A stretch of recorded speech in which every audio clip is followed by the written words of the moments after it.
arm can be moved. The other is like this. She cannot move. What did he do? He tied the good hand, the good arm that he can use. He tied it with a rope. She cannot use the good arm. And then he brought her father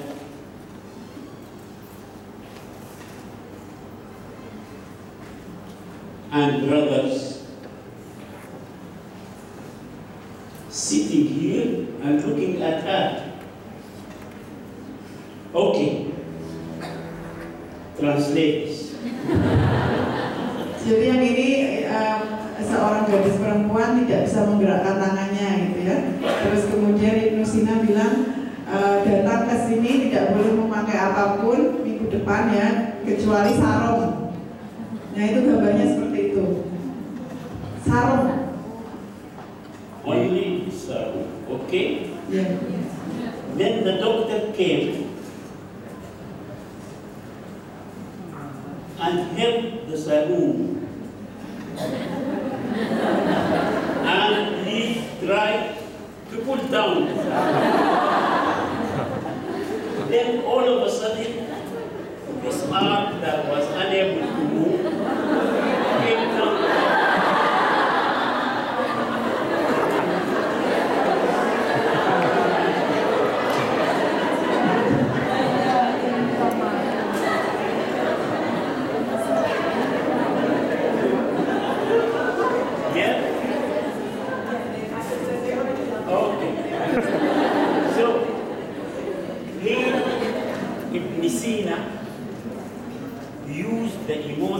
Shame.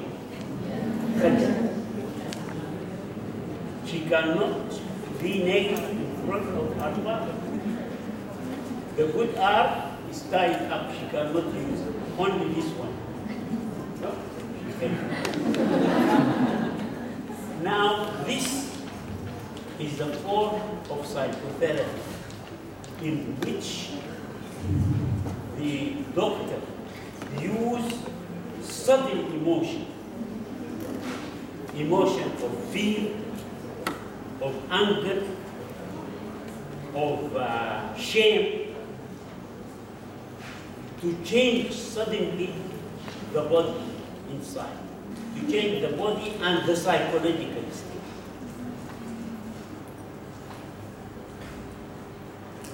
I want to tell you about the truth of this therapy.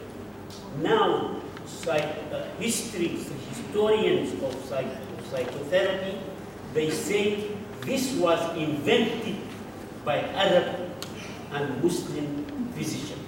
It was not known before.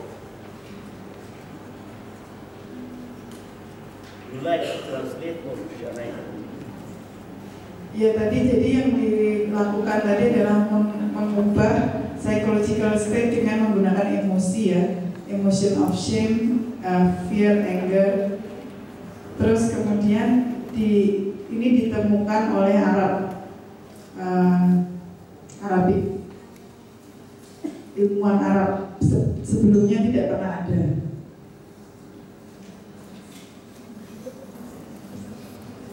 So,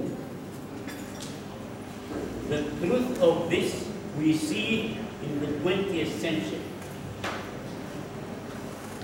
The chief psychiatrist in Egypt, the most famous psychiatrist in Egypt, his name is Abu al-Azayim. Dr. Abu al-Azayim told me personally that in 1958, Jamal Abdel Nasser nationalized the Suez Canal. And the British and French attacked Egypt with airplanes and bombs. They wanted to bomb a military barracks in Cairo in an area called Abbasiyah.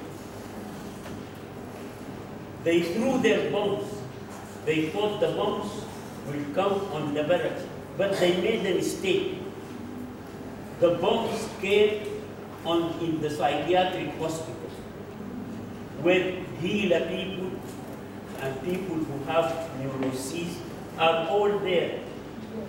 They are in the psychiatric hospital. Some of them for life. They are chronic. But then in the morning they were sitting, taking their tea, then boom, boom, boom, the bombs exploded. Yeah. Ya, ini abad 20 ya, di Mesir, Abul Azaimi pada tahun 1958 ceritakan personally pada beliau bahwa Gamal Abdel Nasser menasionalisasi perusahaan Suez, kemudian British menyerang Mesir dan ingin menghancurkan barang militer namanya Abbasiyah, tapi bomnya kesasar ke rumah sakit jiwa di mana gila people dan orang-orang yang neurosis itu ada di sana, dibomi. Then what happened? He then said, he told me that after the rain, after this bombardment, many patients who were sick became well.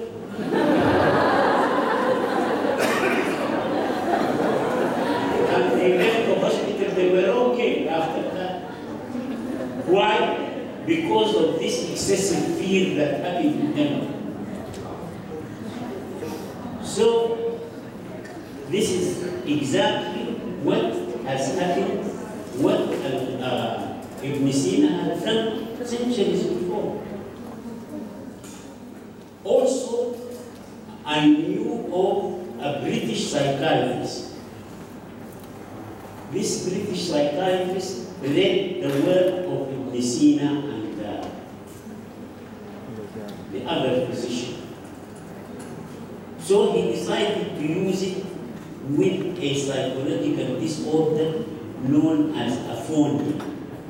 You know what aphonia is?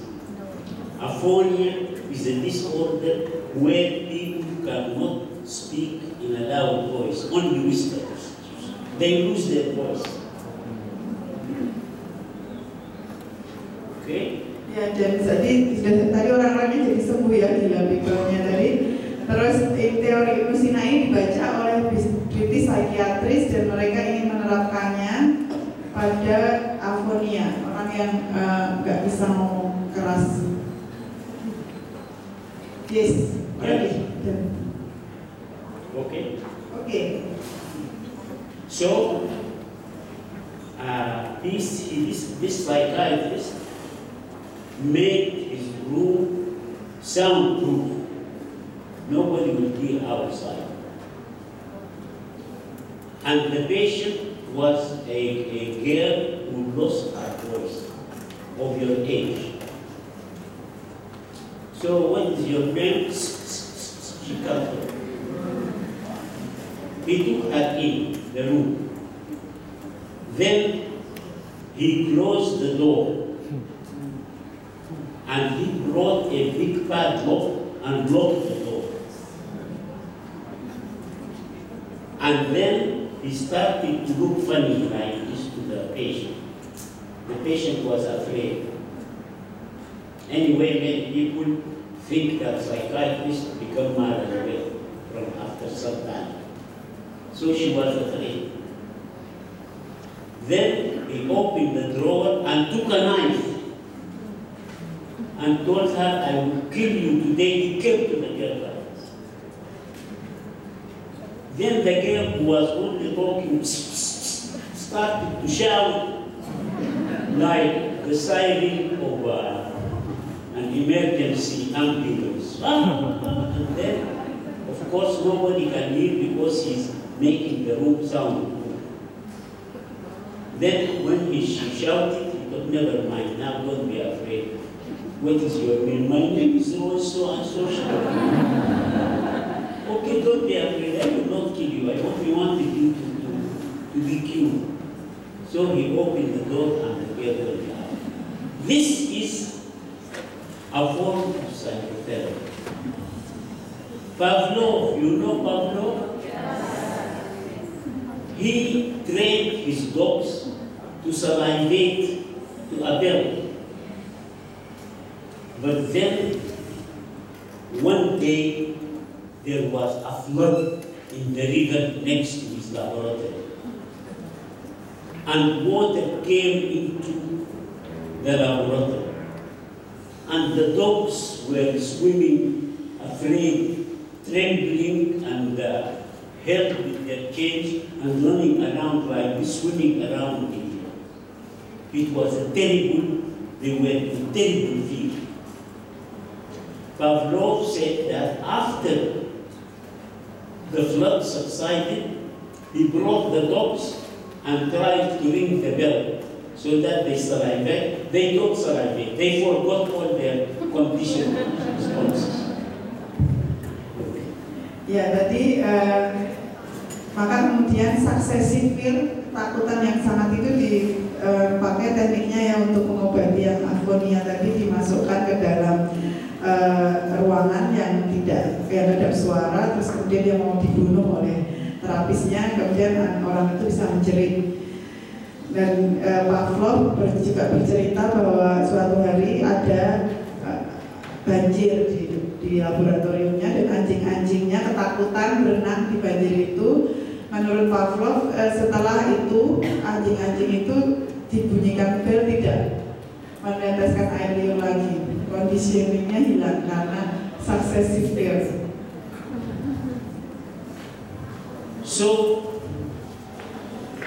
now I have a theory. In behavior therapy, there is a form of therapy called flooding, exposure therapy. This kind of therapy, instead of exposing the thing that the person has a phobia from, instead of presenting it gradually as a systematic desensitization, they make the person, they give him a very large dose of fear.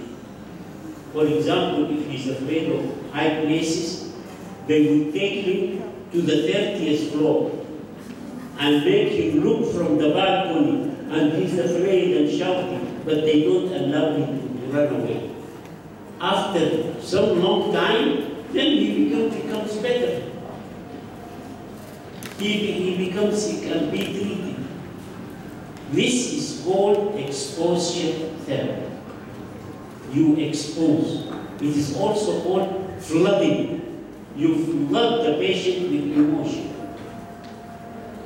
Now, behavior therapists think that it is because he is afraid of high places, you treat him with fearful high places. But no, I believe now that it is the fear that treats.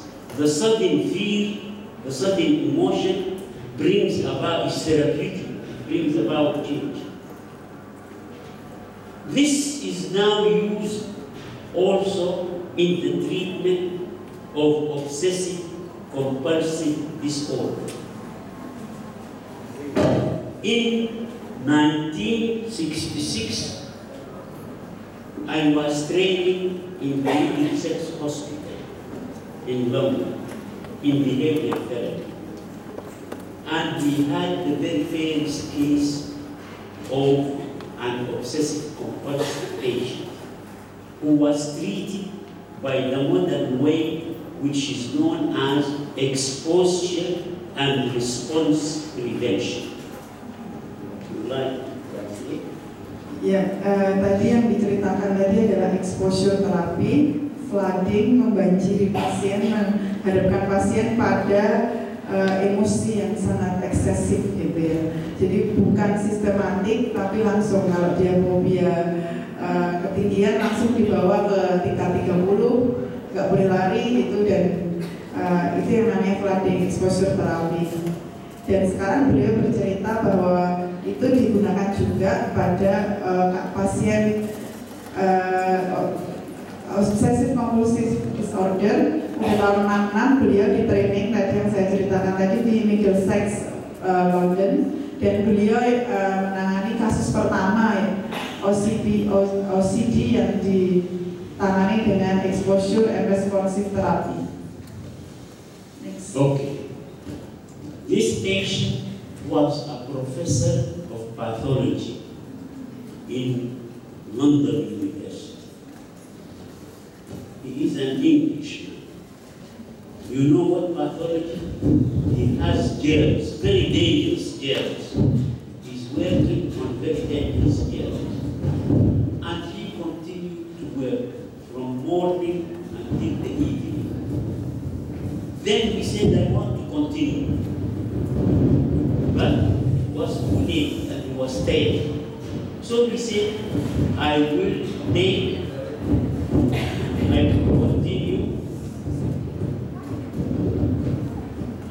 continue my work at home.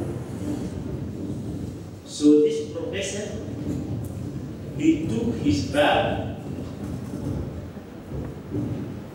and also took the specimen and also under the microscope. And he tried to open the door of the skull. So when he opened the car, the dangerous germs fell on the seat and they came out of the seat. He panicked. He threw the microscope at his bag and he ran up to his office and he used Dettol and things to wash his hands and body, and then he came, he washed the seat and took the specimen to go away. But then after that, he became obsessed with washing the hands. When he came to us in the hospital, his wife encouraged him, but his hands were red from excessive washing. He washes 200, 300 times a day until almost his hands are becoming sour. Kasus pertama tadi adalah seorang profesor patologi yang dia suatu hari, patologi bekerja tentang virus-virus dan yang berbahaya gitu ya. Suatu hari dia pulang membawa spesimen mikroskop, membuka pintu mobil dan spesimennya tadi tumpah ke kursi mobilnya. Terus kemudian profesor patologi ini lari ke dalam lagi cuci tangannya karena dia takut terhadap yang spesimen berbahaya tadi ya. Tapi sejak itu kemudian dia jadi obses cuci tangan sampai 200-300 kali sehari. Dan ketika datang ke beliau itu tangannya itu merah karena saking seringnya dicuci. Yeah. Now, what did the man who discovered and invented this technique? His name is Meyer. M-E-Y-E-R. V. Meyer. Victor Meyer. He is the man who trained me in the area. So what did he do? He invented this method of exposure and response prevention. He took the professor of pathology and put him in a small room in the hospital that has no water, no tap, nothing. He cannot wash his hands. He closed him there and prevented him from washing. Then after a day, he come and take some dirt and put in his hand. Then the doctor is terrified. I have to wash. No wash. You only give him a tablet, tranquilizer to relax him, or give him something to reduce it. But not allowed. He's not allowed to wash. He shouts, he sweats, no use. Then in the morning he brings him little water to wash his mouth, but not a lot of water. A day after day after day, then the man suddenly began to improve. He began to improve.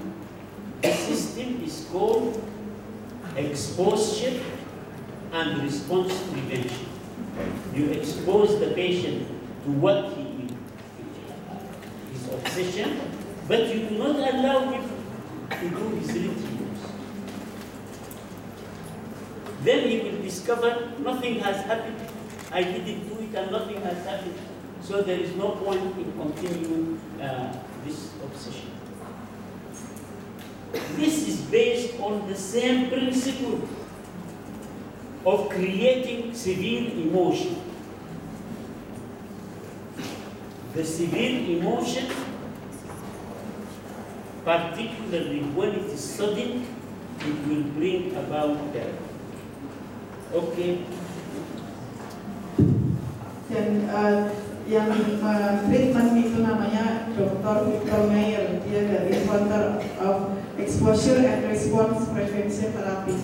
Jadi contohnya yang dokter patologi, profesor patologi tadi di lock dalam ruangan, tidak boleh cuci tangan dan diberi kotoran sehingga dia ketakutan ingin cuci tangan, dan itu berhari-hari ternyata bisa sembuh.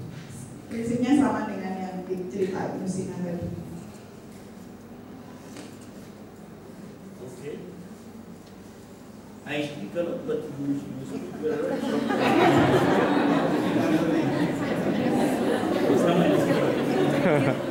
Okay. Now, this open any book on psychotherapy or clinical studies and look for MEYER, Meyer, or look for exposure and response prevention. You will find that this is the best way to treat obsessive compulsive disorder. Up to now, it is the only and best way. Other than that, you take drugs. Jadi Victor Meyer tadi guru beliau yang men-training di Middlesex London Hospital tadi, kita kalau cari di literatur, Meyer dan exposure response prevention adalah teknik terbaik sampai saat ini selain obat. Untuk selain obat maksudnya orang lain menggunakan obat tapi belum tentu sembuh, sementara ini yang berhasil. This was in 1966. At that time, the British were very racist against black people. They feel black people may be dead already. So, this Victor Meyer told me, come, let me use you to increase the stress on the man. So when I came into the room like this, to touch him, the man was quite afraid. Oh, no, don't come near me like this. Because he wants him to feel very tense, so that later on he will improve. The same man, yes. 1960? Huh? 1966. 1966. Jadi itu tadi tahun 66, British sangat rasis. Jadi beliau mereka rasis nggak? Mereka takut pada black man. Jadi beliau diminta masuk ke ruangan yang kecil tadi untuk menambah ketakutan dokter patologi ini tadi gitu. Dan beliau masuk untuk menakuti, membuat emosinya lebih intens, dan dia bisa improve dengan itu. When I came near to him, his face became yellow. Now, I want to tell you how to Islamize this. The source is ours. It is Ibn Sina who invented this, not Meyer. Meyer came to it by research, but Ibn Sina came to it by inspiration. By inspiration and by asking Allah to help him, he invented this. Now, I was working in the clinic for nervous disorder in Khartoum. And generally in that clinic, it's a government hospital. Psychiatrists fairly see the patients and try to help them. But when they fail, they send them to us psychologists. So they sent me a woman. I remember her name up to now. Her name is Zainab. She was a very nice girl. But she had an obsessive compulsive disorder. 2 types of obsessive compulsive disorder. One of them, she cannot throw away any paper. So in her house, she has full sacks full of tickets, of bus tickets, and papers that people throw away. She cannot throw away anything. The other one is more serious. She had an obsession about prayer. When she came to me, she would want to pray Zuhur. Then she makes Iqamah and Allahu Akbar. Women are supposed to read the Fatiha silently, but no, she has to read loudly to be sure that she read correctly. Then she goes halfway. No, it is not right, it is not right. She starts from the beginning. Then goes halfway. No, not right. She starts again from the beginning. Until she is very, very tired. Okay? Yang ini settingnya di Khartoum Hospital di Sudan.